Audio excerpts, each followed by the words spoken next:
she is a wealth psychologist. Never heard of a wealth psychologist. She's also a human behavior specialist and an author. Are we ready, guys? Cool. Can we welcome Ilze? Can we give her a round of applause? Can we welcome her? All right. So, as I said earlier on, she's a wealth psychologist, right? And a human behavior specialist, right? That's correct. All right. So, I'm going to tell you guys why I decided to get Ilze here. 2 years back, I nearly bought a car by mistake. I'll tell you guys what happened. So I went to the dealership because I really, really love cars. And I looked at this car. I really, really liked it. And then the salesman, because you know how these salespeople are, he was giving me a look. And then he put me in the car. He said, sit in the car. He closed the door. He let me start the car. He let me open the window. He kept telling me, hey, Maria Khala, le moto. And I was this close to leaving with the car. But it made me think about what happens with your mind and making decisions when it comes to money. So things like instant gratification, retail therapy, all of those things. So hence we've got our wealth psychologist. Her name is Ilze Albert. She's going to be with us for a couple of minutes. And if you guys do have questions, she's been brilliant to bring us a couple of books. So can we also let these books rotate as well, Ilze? For sure. Cool. So these are one of her books called Passing the Torch. It's all about wealth and creating wealth within your generation and your household. So we'll be giving away one of these books. Two of them. So we got two of them. Okay, cool. So if you guys have any questions, please do let me know, yeah? And we'll let the book go around. We settled? We good? We happy? All right, cool stuff. So, Ilze, my first question to you is, what is a wealth psychologist? What do you actually do? Well, I am a psychologist. I'm registered with the Health Professionals Board, but I have also in the last 5 to 6 years started to really focus on the mindset of wealth, the psychology of wealth. I am, as far as I know, South Africa's only wealth psychologist, and I help people to unlock the power in their minds, to connect with their authentic visions, to make it a real high priority and a high importance in their values to create wealth, and to have a big enough reason, a why for wealth. Otherwise, you will never, ever create it. Wow. All right, so we've got the only wealth psychologist in the building. That says quite a lot. Hey, we've tried, we worked hard to get you here. So, Ilze, you've obviously got a lot of different clients that you help to deal with wealth and with money. What are some of the misconceptions that you get? Because, you know, sometimes when I talk about Youth Money Circle, people will say, yeah, but I'm not rich, so what am I doing at that event? So people always have misconceptions about money. What are some that you deal with when you have your clients? Well, that people think to create wealth is a short-term period that will happen quickly, where the only way that you will create wealth in your life is if you through delayed gratification and having a strategy, and you follow that strategy year after year after year. Another misconception is that it is only for the few, the lucky ones that can have wealth, that money doesn't grow on trees, that is difficult. It's not difficult. It is a choice, and it is an absolute dedication in your action steps for many, many years to build up your wealth. All right, so I'm going to ask you guys a question. I just want you guys to be honest, maybe 3 or 2 people. Do you guys think money can buy you happiness? Can I? Yes. Are you guys saying yes or no? Which one is it? Maybe. Yes. Okay. Can I have at least 2 people put up your hands if you've got a certain answer? You saw with your answer. Right. Raise the mic. I want to just hear from you guys.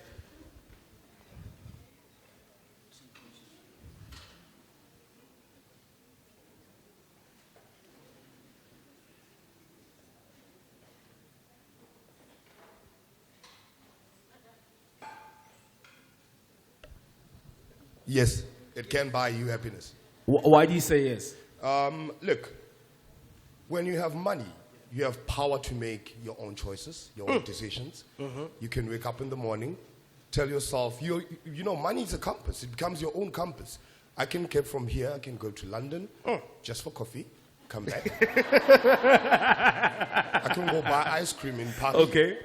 So money does buy happiness. It buys happiness. So when you're flying on the private jet, you are happy, you're smiling, no stress in the world. That's what we aspire to. I would do that. All right, let's move it to somebody else. I'm interested to hear what people really think about this.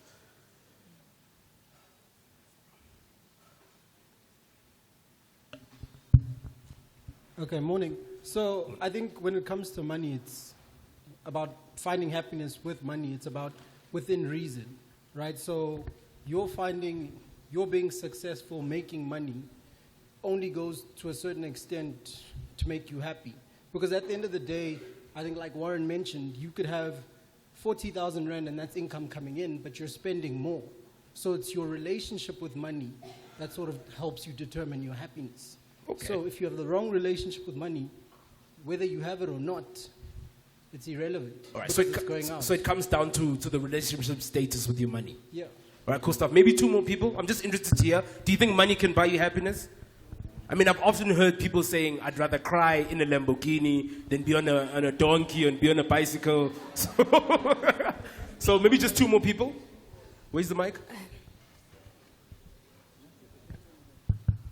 I think it's no. You think it's a no? Why? Yeah, because you can't be happy just because of money. Some people are rich, but then they are lonely. They don't have anything to do, even if they have money. So it's a no. So money can be lonely. Okay, one more person. It's a no. It's a no. Money can't buy your last happiness because if you have money, you'll be happy up to that point, but it doesn't last. Doesn't last. It's just a no. It's a no. Yes. All right, cool stuff. Okay.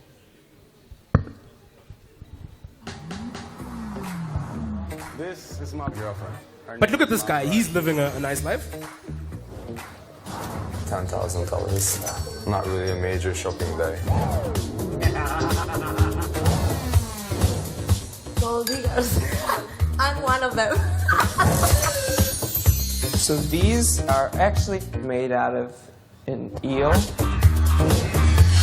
I match my watch to my car, and my car to my shoes. I feel so jealous right now. This private jet only for me. Just looks like your tits are saggy. He does not like being naked. Oh my god, I look so good!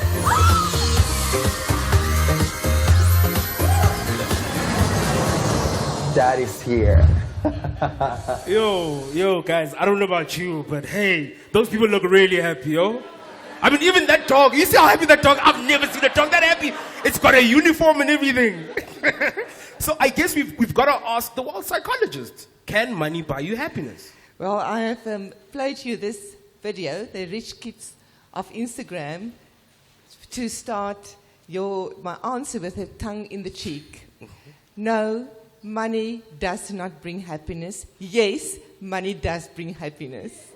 So it is not about the money.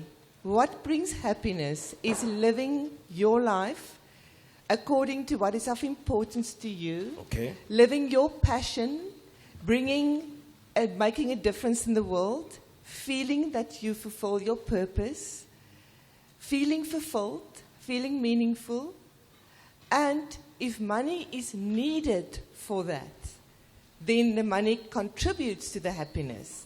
And of course, money can also make you deeply unhappy because if you don't have it, how do you sleep at night? What are your stress levels? So, Ilze, are you saying yes and no? I say yes and no. Do not think that money is the only thing that can bring you happiness. That is a nice fantasy, and you will wake up with a big nightmare and see, even when you have created all the money, and it is empty, you are just doing it to live a life like what you've seen there. And there's not meaning and purpose and fulfillment in your life, and you are not making a difference to your own life and the life of others, you're not going to be happy. Yeah. So what do you guys think about that? Yes and no. Do you guys sort of agree with the reasoning? You guys agree with the reasoning? I don't know about you, Ilze, but I remember last year I went through a breakup. It was terrible. But one thing that made me feel better was shopping. So buying some sneakers, going to the store and I'd just put my foot there and I'd look at it and be like, I feel really good. So this idea of retail therapy, does it work? Because I'm sure you've gone and you've bought like a purse or whatever, and then you feel real good. You're like, okay, I know I can wear this at this event, and I'm going to look really good here. What is it about retail therapy? Is it a thing? I'm confused because I'm one of the people that do it, so I'll be very honest. Okay, right. Retail therapy does work very, very short term. As you are in the shop and you are trying on the shoes and you are taking out your money or your credit card, you pay for it, and then it stops. Because it's a thirst and a hunger that you cannot fill. And also retail therapy is only working for you if you have extra cash available to do it.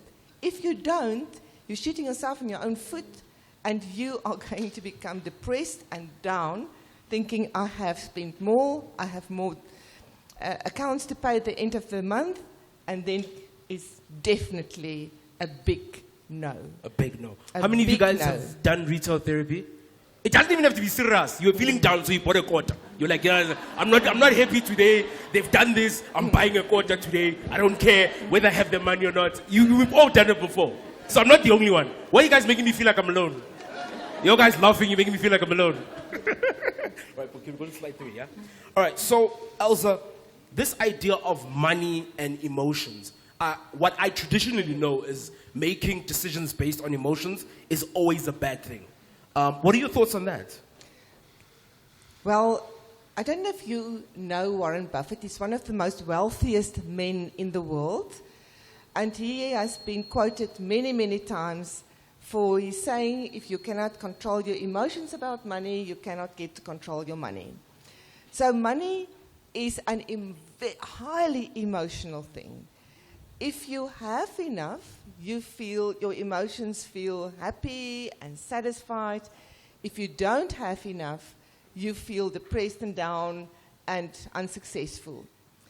But it's not about that. It is about understanding that your emotions are giving you feedback. What your relationship is with money, it is all about a relationship. So if you look at money as a person, and we use the metaphor, money is a person, and you are now developing a relationship with this person called money. How much time are you spending getting to know money better? How much time are you spending on money to make money feel good about being with you? How much time are you thinking about money? How much time are you focusing on this person called money? Because the more you do that, if you see money as if it is a person. When I met my husband and he was my boyfriend, I really wanted to focus on him a lot. I think about him a lot. I studied him. I wanted to understand him more. I wanted to know more and more about him. And I wanted to really look after him. And therefore, he decided to stay with me and marry me. And that is how money works. If you court money, and you build a very healthy, a beautiful, caring relationship with money. And one of the ways I care for my money is I have a savings account. And I budget. I show money. I look after you. And I make sure I grow my share portfolio. I show money. I care for you. I want you to stay with me for a long time. I don't want to divorce you. I don't want you to break up with me. So think of money as a person. And think if this is a person you really want to have a long-term relationship with, what are you willing to invest in that? And that is how you also get to control your emotions about money. Because if you think money is just for the other people and not for you, it doesn't matter where you come from. It doesn't matter how poor you are. It is what you decide you want for your life. Wow, that's beautiful. I've actually never thought about money as a person because it now makes a lot of sense. If you're going through debt, that means you've had a poor relationship with your money. You've been ignoring your money. You've been blue ticking your money. And now that you're in trouble, you want your money back? It makes quite a lot of sense that you'd see it as a person. And then money says, I don't want to go back to you. You don't look after me. I'm going to get another boyfriend or girlfriend. So, Ilze, clearly then your definition of wealth is very different to our definition of wealth. So how do we go about then building that positive relationship with our money? So what are the characteristics and the mindsets that a person who builds wealth has? Okay, I have put the most important pointers for you on this slide. Wealth comes from the old Welsh word that means well-being and prosperity. So wealth is not just about money. Wealth is, first of all, you must have the burning desire to have money in your life, not only for spending. Because if I want my husband in my life only for me to enjoy him, he's not going to just want to stay with me because it's just absolutely one-sided. But if you have a burning desire to have it and that you are going to look after it, you invite money into your life. The second thing is have a growth mindset. You have spoken with Warren about that. It's so many times mentioned it. Invest in your mind. Read about it. Listen to the radio. Watch YouTube clips. Read blogs. Go into Instagram. Follow all the social media of the Youth Money Circle. He posts beautiful, wonderful tips on an almost daily basis, I see. So decide for yourself, I am going to use the power of my mind and I'm going to enrich my mind. It starts with a decision. And if you then show money, I am going to put a lot of my mind time and my mind focus on you because I'm going to read about you and learn about you. You growing your mind. And then the next one is to focus on service. Decide what it is that you want to bring as a service to the world. And if you find that, it is so important that you must love what you do and do what you love. So find out what you love doing. Find out what it is that you would love to bring as a service and see how you can make money from that. Don't just find a job. It is your birthright to love what you do and do what you love. I have done what I'm doing for more than 30 years. I have not worked one day. Do you know why I say I'm not worked one day? It's not work. I love what I do. And every client and I see in every group I speak to, I feel incredibly privileged. I feel so honored to be with you here today. Many of you are the ages of my children. My oldest child is 32. My youngest is 17. I have a granddaughter that turned 1 yesterday. And you know what I said to her mom? Open a tax-free savings account. Because if you have invested that 30,000 over 15 years, that is how long it takes for a tax-free savings account. When my granddaughter, her name is Layla, is in her last year of school, she has R500,000 to go and study. Oh. And that is her parents putting 30,000 rand in a tax-free savings account for the next 15 years. Where do you think she will be able to go and study? I mean, the world is her oyster because her parents made the right decision and want and focus on the service that they bring to their child. Then the next one, become a financial genius. A financial genius is one who learn. When Warren talks about easy equities, what is that? Go put in your website, easyequities.coza.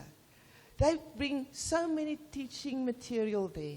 You can go and start to buy shares for 10 rand. That is a share of a share. A share of a share of a share of a share. But you can start like that. read blogs. I don't want to repeat myself. Put an energy and attention and focus on using this clever thing here in your head to go and learn about money. And then it is so important for you to form meaningful relationships. Do you know that Harvard did a study where they followed men over 50 years to see what is the biggest contributing factor that brings happiness and life fulfillment to men. Do you know what they found? Not how much money they made, not how many big businesses they built. The number one contributing factor to life satisfaction is your relationship with your life partner. And it is in that choice with meaningful relationships that you keep your money as well, because divorces do. Very expensive. It's very, very expensive. You halve your money every time. And then the last one is look after your body. Make sure you have physical health and vitality. Your body is your vehicle to bring your service to the world. If you're not healthy, it doesn't matter how much money you have, you cannot serve the world.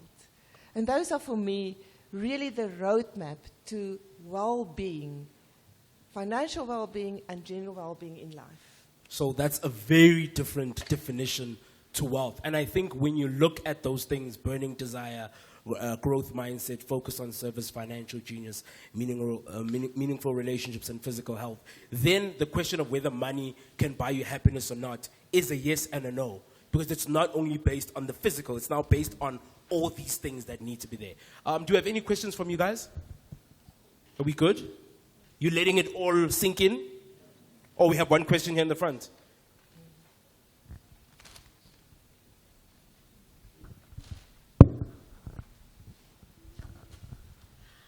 Morning. I think I really appreciate the fact that you are a psychologist. So when you speak about wealth, you understand that it's not just about the paycheck at the end of the day or your number. And the point that you bring up that says focus on service. Would you then suggest to a person who's spent 4 years in university, entered the world of work, and has halfway made it up the organizational ranks, to then quit the job and do what they actually want to do? It will be very unwise to just go and quit the job. Build a bridge. Do not do knee-jerk reactions. Don't give up on what you have, and first build a road to do what you want. And maybe it's your 2-year vision, and say, in 2 years, I'm going to be there. And I'm still going to talk a lot about that. It's about the action steps. I know in 2 years I want to go and open my own business, but what I will do on a daily basis, step 1, step 2, and I build the bridge. I love that. Can she keep the book? Because I really, really like that question. Oh, yes, of course. I like that question because I think there's a lot of us that are in situations that we don't want to be in, but it's just because of circumstances. And it becomes very difficult to leave that situation. Do you know what? Don't buy into that. It's nonsense. It's nonsense. You have the birthright to do what you love. And I must say that there are many times I have done things I don't like, but it was a stepping stone to help me to get certain what I want. And also, I look back at it and say, I'm so glad I did it, because it equipped me to get closer to living the dream that I want to do as my service. Which I absolutely love. We're going to come back to you now, up there. Ilze, what would you say is financial intelligence? Because I've heard people talk about emotional intelligence, and now there's financial intelligence. What is that? Well, do you know who Einstein was? Yes. You have all learned about his laws. Pardon me, I think of Newton now. But Einstein has been a very, very influential person who brought us amazing insights in physics, science, and in philosophy. And he calls compound interest the 8th wonder of the world. And that compound interest is your money-making babies. That is when you have money in a savings account, in a money market account, and it makes you maybe 5%. Capitec has lovely interest rates as well. And while you're sleeping at night, your money makes money. That is compound interest. And Warren has spoken a lot about that. That is financial intelligence. Let your money grow in income-generating assets, whether it's in savings, whether it is in stocks, or in South Africa call it shares, whether it is in buying livestock and let them generate an income for you, whether it is a second property that you buy and you rent it out. That is all compound interest. That is financial intelligence. Let your money work for you. And even when you're a high school student and you open an easy equities account for you for free, and you start to buy shares, and they teach you how to do it. They have lots of blogs and YouTube clips to follow as well. And you buy 25 Rand shares.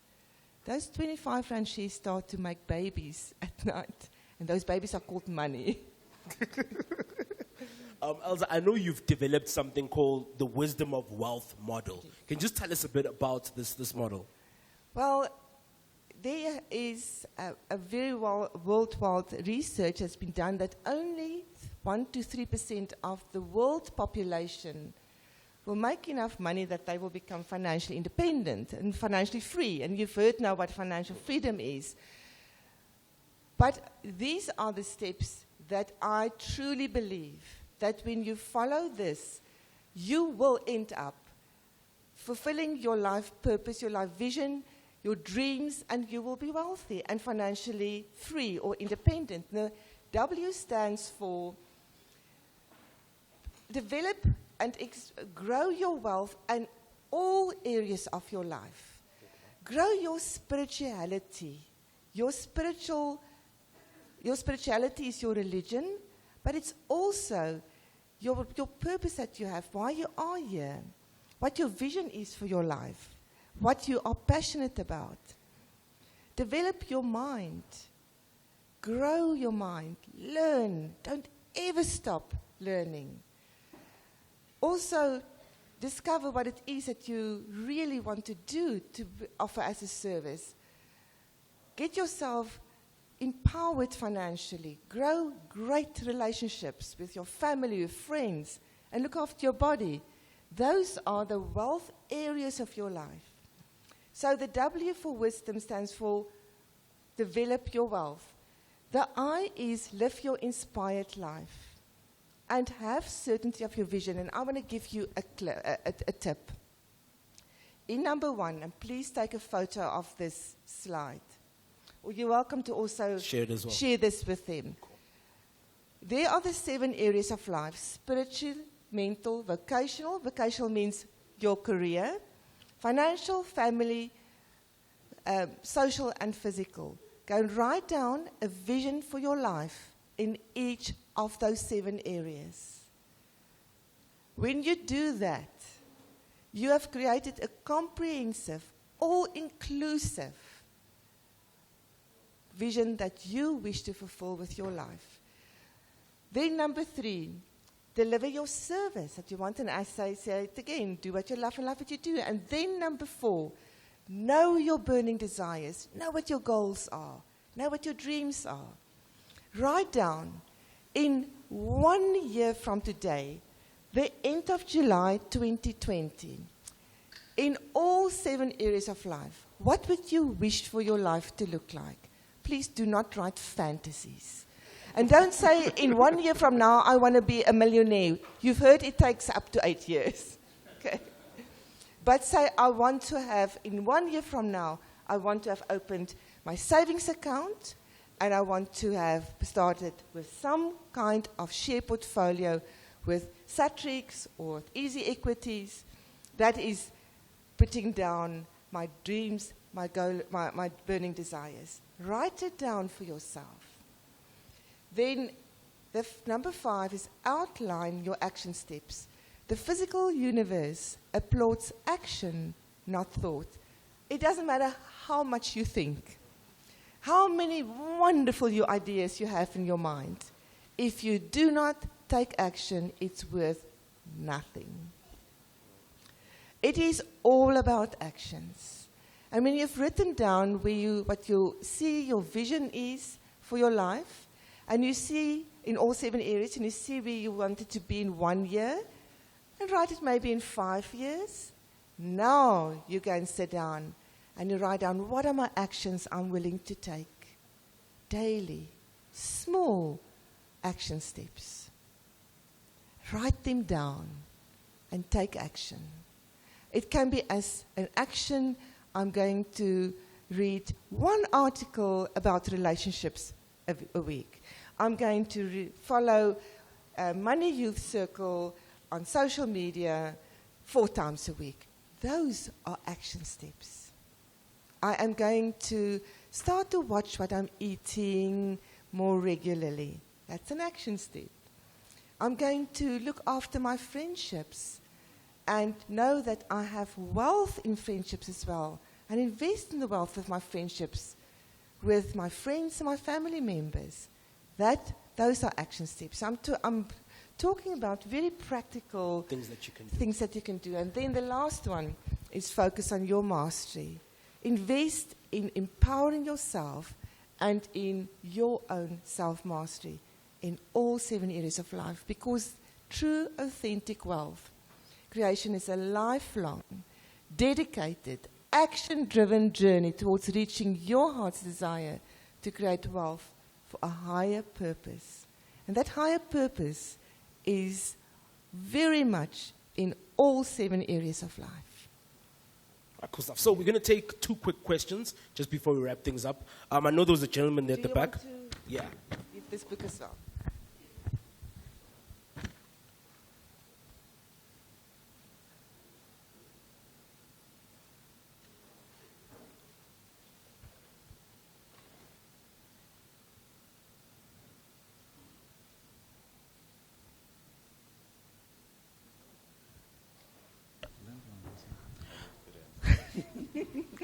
Hi, ma'am.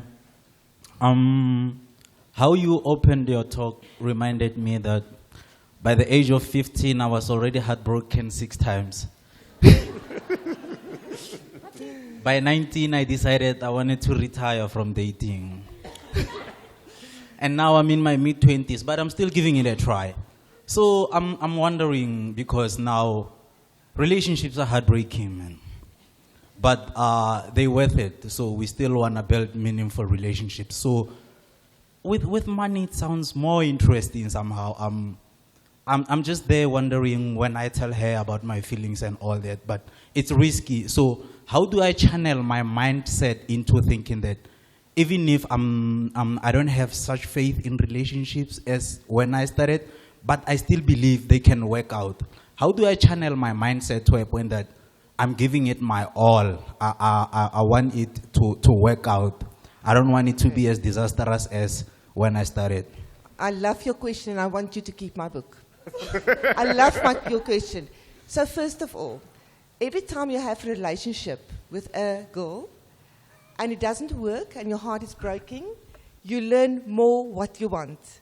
And the more you know what you don't want because it's not working, the more you learn what you want. And the more certain you are what you want, the more you find that one. Do not give up. And I'm very happy to hear that you have not been in a committed relationship at your young age. Please wait. I said to my children, first build up your first million before you marry. So I want to give you a very, very important tip. And if you take this to heart, and you go and take action on it, your relationship with money or your relationship with the opposite sex or with finding someone will change. Go and write down 200 benefits for me, and I'm not talking for Ilze, for you. 200 benefits for me when I build up wealth. 200 benefits for me when I make money and I grow my money. It's the same thing as wealth. And if you really want to change the way you look at relationships with the opposite sex, 200 benefits for me to find the right person. And when you do that, your mind forms, your brain forms new neurological pathways. The way that you look at life starts to change. And all of a sudden, you see the goal appearing in front of you because you know for certainty what you want. And secondly, you can see all the benefits for you to have that person in your life, whether it is a goal or whether it's that one called money. Okay. 200 benefits to have it. So somebody on that side has been flagging me. Can we get a mic there? I feel like I've not been showing them love there. Can we get a mic down there?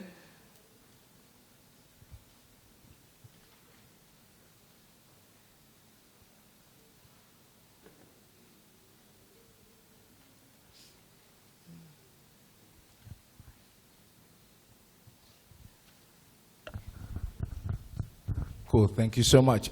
My question to you is, what is the difference between someone who's rich and someone who's wealthy? And my second part of the question, oh, did you hear that? Yes. Okay. And I was looking to see, where are you? Oh, okay. Yeah, and then my second part of the question is the money culture. I have a couple of Jewish friends, and none of them are broke. It's not about them being investors or participating in the whole savings culture.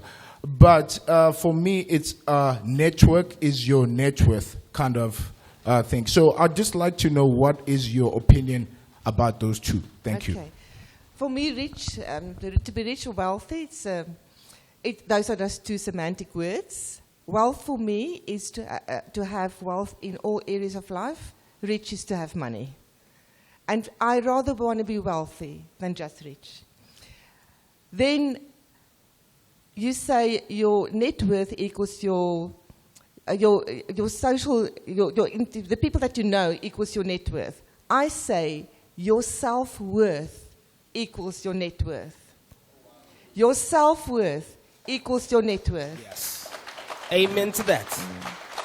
So the more you believe in yourself, the more you know that you are here to make a difference, the more your story, where you're coming from, is taking you on your way to where you want to go to. That helps you to increase your self-confidence, your self-worth, and your self-value. Do not tell yourself stories of victimness. Tell yourself stories of I am worthy. And yes, cultures, the Jewish people stand together. They stand together. They are helping each other. The Indians do the same. They are forming cultures of businesses. So why can't we, in our cultures, do the same? It is also about who you surround yourself with. And be that inspiring person that you become the honey that the bees want to fly to, because you are so inspiring and people want to be close to you. They want to associate with you. And I do believe, I've got a different viewpoint than Warren. I believe I want to look my best. I dress to look successful. Because that is a message I give out. I believe in myself. I give out that I am successful because I love what I do. I believe that it's so important to have a service that makes a difference, and therefore I get paid. And I believe that the money I get in fair exchange, because I deliver a service, I look after my relationship with money. I'm not a spender. I don't go and shop. Retail therapy is not the way I make myself feel better. I make myself feel better by using my mind. That's beautiful. That's beautiful. That's beautiful. So, Ilze, can you just tell us a bit about Moments of Grace? Well, I have started with an outreach. Once a month, I am doing a 2.5-hour session where I help people to use the power of their minds to shift the perceptions around their challenges in their lives. and it's free. The venue that I'm using is here in Woodmead, and they just ask a 50 rand. So all I ask is a 50 rand cash that I can just hand it over to them at the end of the 2.5 hours. You can find all this information on my social media, Ilze Alberts. It's also on my website. So if you're ever interested to come and check it out, you are most welcome. Just have to book because I take just 10 people. And then I also have 2 workshops. A workshop and a seminar. Can you just do the next one, please? The next slide. I have a financial mastery workshop. On Friday morning, I presented this workshop to 10 young entrepreneurs. They all have in Soweto, Diepsloot, what was the other one? I can't remember now. They have teaching hubs where they teach students Microsoft skills. And I did this 4-hour workshop with them to help them to gain financial mastery. I do offer it from time to time. I didn't put dates here yet because my next, I do it often. And if you are on my social media or on my database, you'll get the information of that. And then the last one is a 2-day workshop, a seminar if you really, really, really want to go in depth in how do you want to light the torch and pass the torch to your next generations, and by you making meaningful money. And that are all the areas. And what I cover, I just go back for me. This is my book. It was internationally published last year in New York by Wiley and Bloomberg. I was so honored. Here I am, this small woman from the South Point of Africa. And my book got published internationally. So, fantastic. So the 2-day seminar is all based on the content of the book, and 2 of you got this book today. It is an investment in yourself to also read a book like this. My book is available. I'm going to leave, but you will send all the information out to them. Everything I'll send out. Okay. And those are the booking details if you'd like to speak to her, you'd like to communicate with her and stuff. So you guys are good? You guys are happy? The one thing that I've picked up from both speakers is that you need to have a vision and you need to hold your vision. So when people want you to take an off-ramp for whatever reason, you need to keep on your vision, your financial vision, your vision to make yourself happy, and personalize your money. So guys, we're going to have a little bit of a break. Have something to eat. There's some slush, there's some popcorn, there's some finger foods. Eat, interact, talk to other people, and then we're going to come back and wrap things up with 2 more speakers, yeah? We good? All right, cool stuff. Let's get something to eat. DJ.